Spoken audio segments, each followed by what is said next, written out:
Court bone కూడా ఎక్కిందంటే ఇక నీకు దిగుల్లేదు. అల్లుడుగారు బయటకొచ్చేసినట్టే.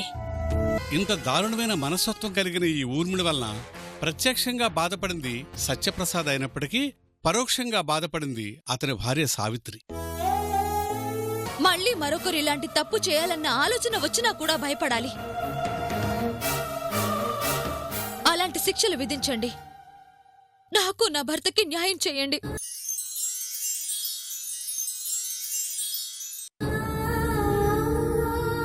సావిత్రి మాటల ద్వారా ఊర్మిళ వలన తను తన కుటుంబం ఎంత నరక యాతన అనుభవించిందో కోర్టువారు గ్రహించి ఈ నేరస్తురాలికి కఠినాతి కఠినంగా శిక్ష విధించాల్సిందిగా కోర్టువారిని కోరుతున్నాను. That's all your honour.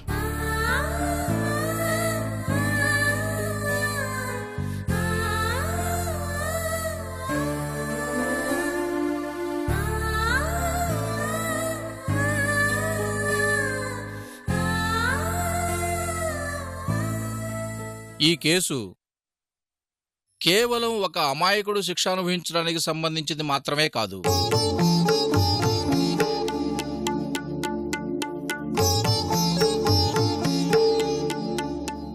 చట్టం న్యాయం కూడా మోసగించబడింది.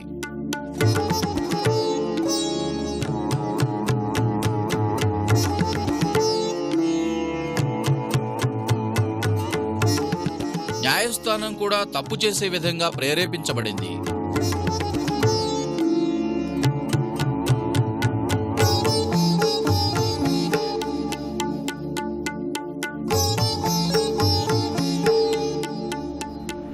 కాబట్టి ఈ కేసును ఇంకా లోతుగా పరిశీలించవలసి ఉన్నందున తీర్పు రేపటికి వాయిదా వేయడమైనది.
అమ్మా సావిత్రి, నీ కష్టాన్ని కళ్ళకు కట్టినట్టు మాటల్లోనే చూపించావమ్మా.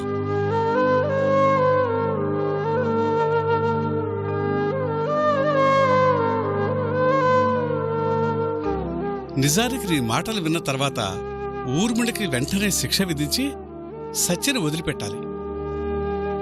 మేము అదే ఆశపడ్డామన్నయ్య. కాని జడ్జి గారు తీర్పు రేపటికి వాయిదా వేసేసరికి సావిత్రికే కాదు, నాకు కొంచెం బాధగా అనిపించింది. న్యాయం చేయడం అంటే ఒకరి మాటల్ని నమ్మో, ఒక సంఘటన చూసో ఇచ్చేది కాదమ్మా.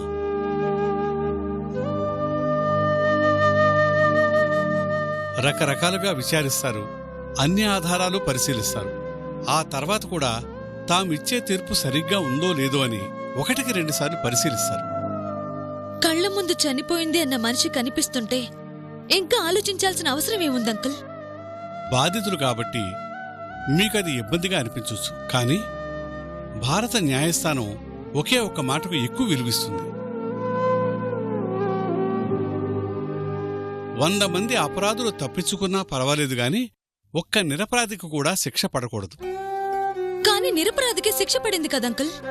ఆ రోజు ఉన్న ఆధారాలకి నీ కన్నవాళ్లు అయినవాళ్లే సత్యను అనుమానించాల్సి వచ్చింది. న్యాయం ఎప్పుడూ బలమైన సాక్ష్యానికే విలువిస్తుందమ్మా.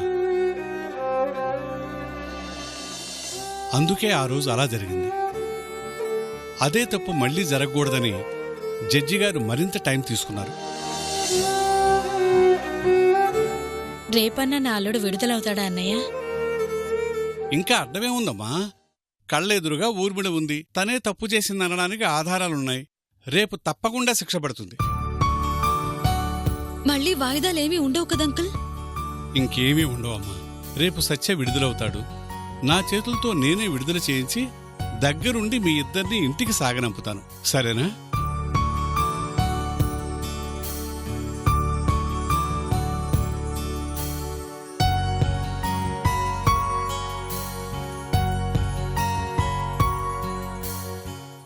ఆ క్షణం కోసమే అది ఇన్ని రోజుల నుంచి కంటికి నిద్ర లేకుండా ఎదురుచూస్తుందన్నయ్య.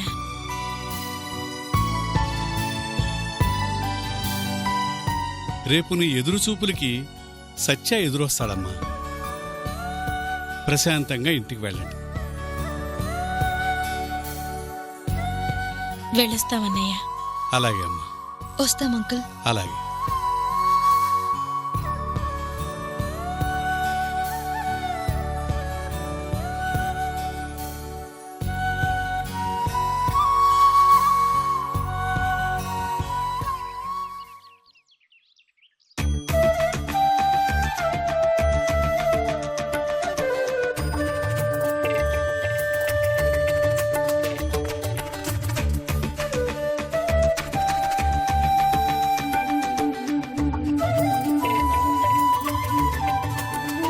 ఇన్నాళ్లకి మా కష్టాలకి కరుణించి ఆ రాక్షసిని పోలీసులకు పట్టించేలా చేశావు.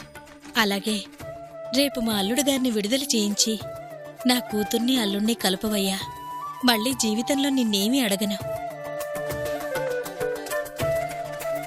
ఆయన్నడిగి ఇబ్బంది పెట్టాల్సిన అవసరం లేదత్తా. సావిత్రిని ఏడిపించి ఆయనకి కూడా జాలేసుంటుంది. అందుకే తప్పించుకోవాలని చూసిన ఊర్మిళని నా కంట పడేలా చేసి కోర్టులో నిలబెట్టేలా చేశాడు. నిజమేరా, సమయానికి నువ్వు చూడకపోయుంటే దాన్ని పట్టుకోవడానికి ఇంకెన్నేళ్లు పట్టేదో. పాపం పండిన రోజు ఎక్కడున్నా ఎవరూ తప్పించుకోలేరత్తా. దాని పాపం పండింది, నా చేతికి దొరికింది.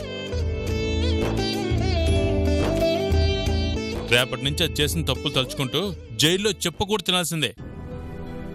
అది చేసిన తప్పులకి, నా బిడ్డనది పెట్టిన బాధలకి దానికి చిన్న చిన్న శిక్షలు సరిపోవురా. బతికుండగానే నరకం ఎలా ఉంటుందో చూపించాలి. జైలంటేనే నరకం, అంతకన్నా వేరే నరకం అవసరం లేదులే అత్తా. అయినా ఇంకా దాని గురించి ఆలోచించడం ఏంది? రేపు తమ్ముడు గారిని జైలు నుంచి తీసుకురావాలి, మన సావిత్రిని తమ్ముణ్ణి మన ఘంటసాలకు తీసుకెళ్లిపోవాలి. ఎన్ని పనులున్నాయి, వాటి గురించి ఆలోచించు. చెయ్యని తప్పుకు జైలుకు వెళ్లిన అల్లుడు గారిని అలా ఇలా బయటికి తీసుకురాకూడదు. హత్యలు చేసిన వాళ్ళు, ఆస్తులు దోచుకున్నవాళ్లు, మనుషుల మధ్య తిరగడానికి అర్హత లేనివాళ్లు అందరూ జైల్లో నుంచి తల వంచుకుని బయటికి రావాల్సింది పోయి ఊరేగింపుతో బయటికొస్తున్నారు. అలాంటిది ఏ తప్పు చెయ్యన్న అల్లుడు జైలు నుంచి వస్తున్నాడంటే తన గురించి మాలాగా తప్పుగా అర్థం చేసుకున్న వాళ్ళకి, తప్పుగా మాట్లాడిన వాళ్ళకి అందరికీ తప్పు చేసింది అల్లుడుగారు కాదు, అపార్థం చేసుకుని వాళ్ళు తప్పు చేశారని అర్థం కావాలి. ఆ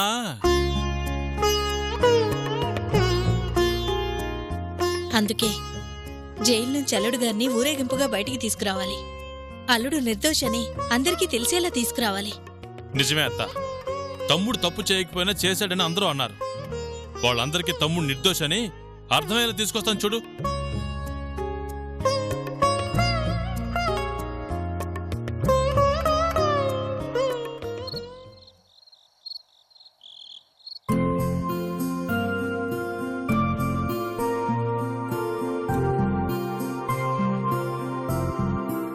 ఏంటమ్మా ఇది?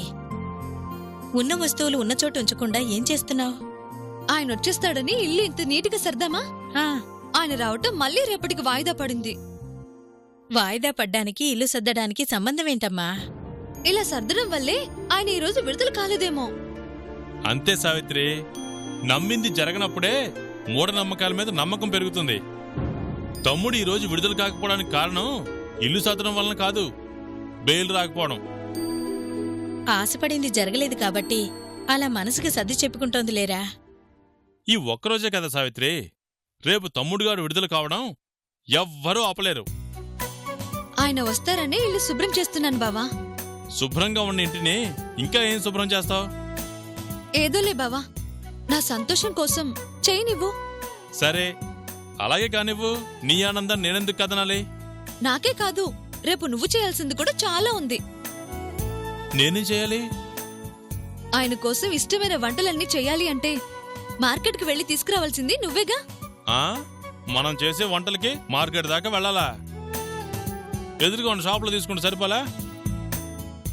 అలాగా, ఒక్క నిమిషం ఉండు.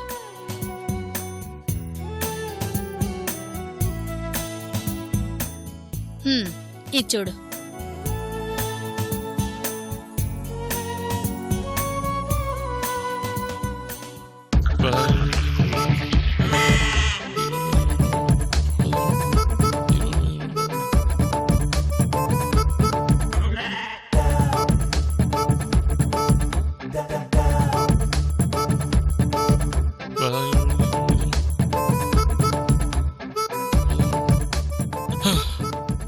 ఏంటత్త ఇది? నిన్న అల్లుడుగారు వస్తారని సావిత్రి చెప్పిన లిస్టు.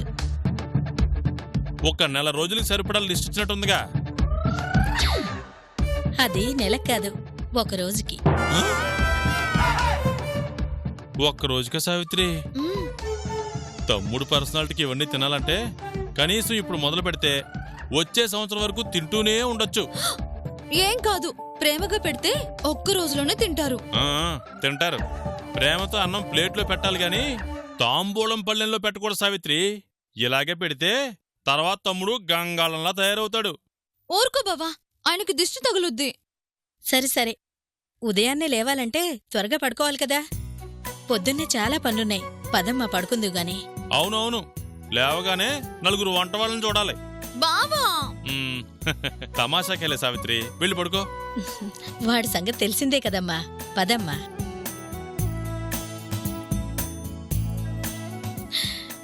నువ్వు పడుకోరా. అలాగే.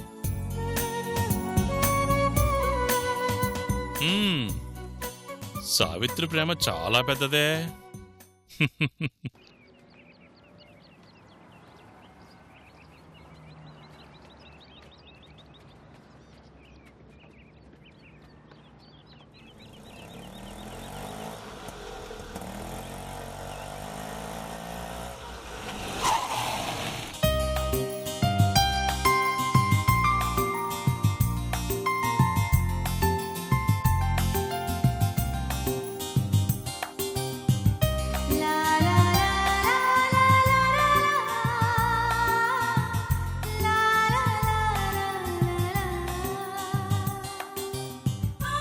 సావిత్రి, సరిగ్గా 6 గంటలో తీర్పిచ్చేస్తారు.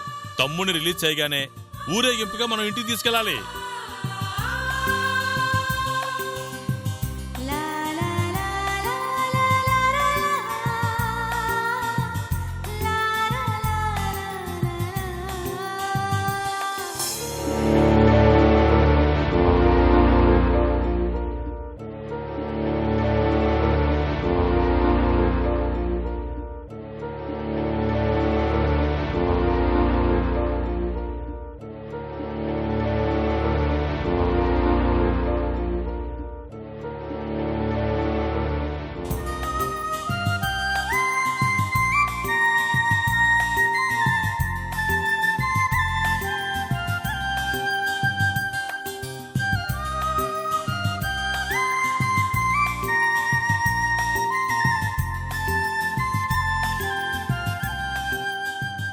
Silence silence silence.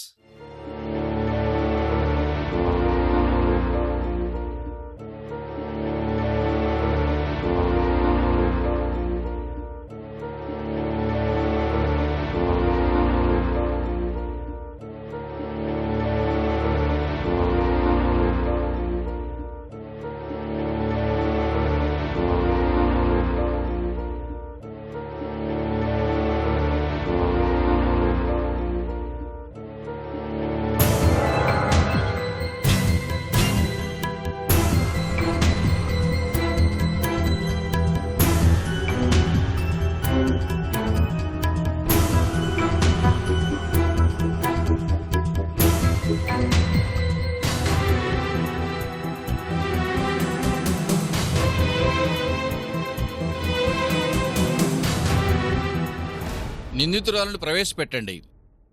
Urmila Urmila Urmila.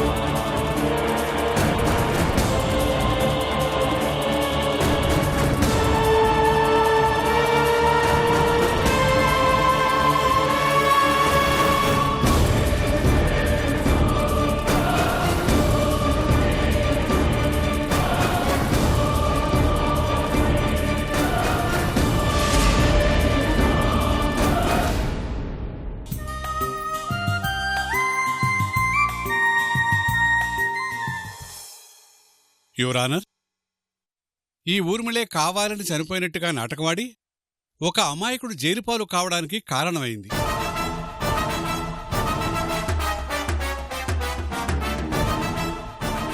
తను చనిపోయినట్టుగా నటించి న్యాయాన్ని చట్టాన్ని నవ్వుల పాలు చేసింది.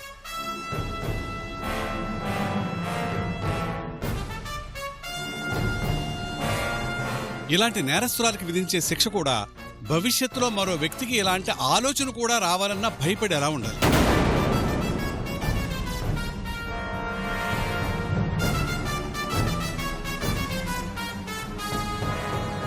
స్త్రీ జాతికే తలవంపులు తెచ్చిన ఈ నేరస్తురాల్ని కఠినంగా శిక్షించవలసిందిగా కోరుతున్నాను.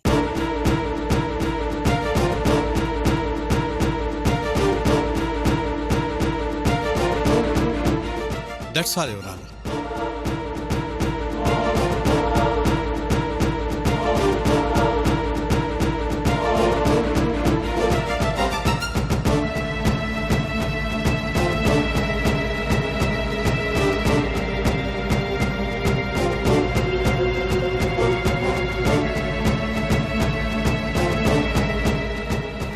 తన కట్టు బొట్టుతో భారతదేశం విలువని ప్రపంచ స్థాయిలో నిలబెట్టింది భారతీయ స్త్రీ.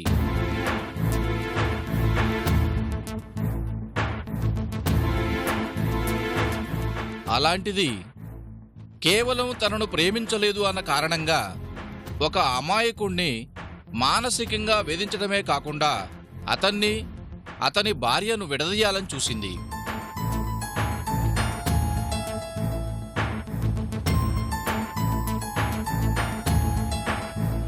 అదీ కుదరక ఒక అనాథ శవాన్ని తన శవంగా చూపించి అటు చట్టాన్ని ఇటు న్యాయాన్ని మోసగించి అమాయకుడు జైలు పాలు కావడానికి కారణమైంది.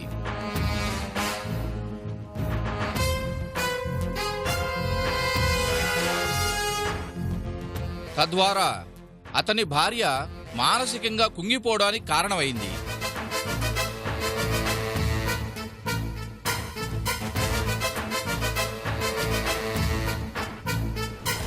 ఈ కేసుని ఒక హత్య కన్నా, హత్యాయత్నం కన్నా తీవ్రంగా పరిగణించబడుతుంది.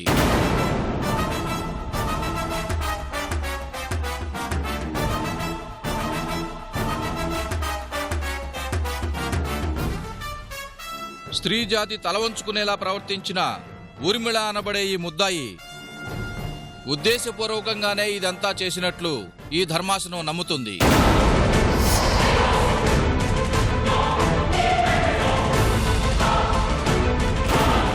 ఈ నేరస్తురాలికి ఐపీసీ సెక్షన్ 302 ప్రకారం యావజ్జీవ కారాగార శిక్ష విధించడమైనది.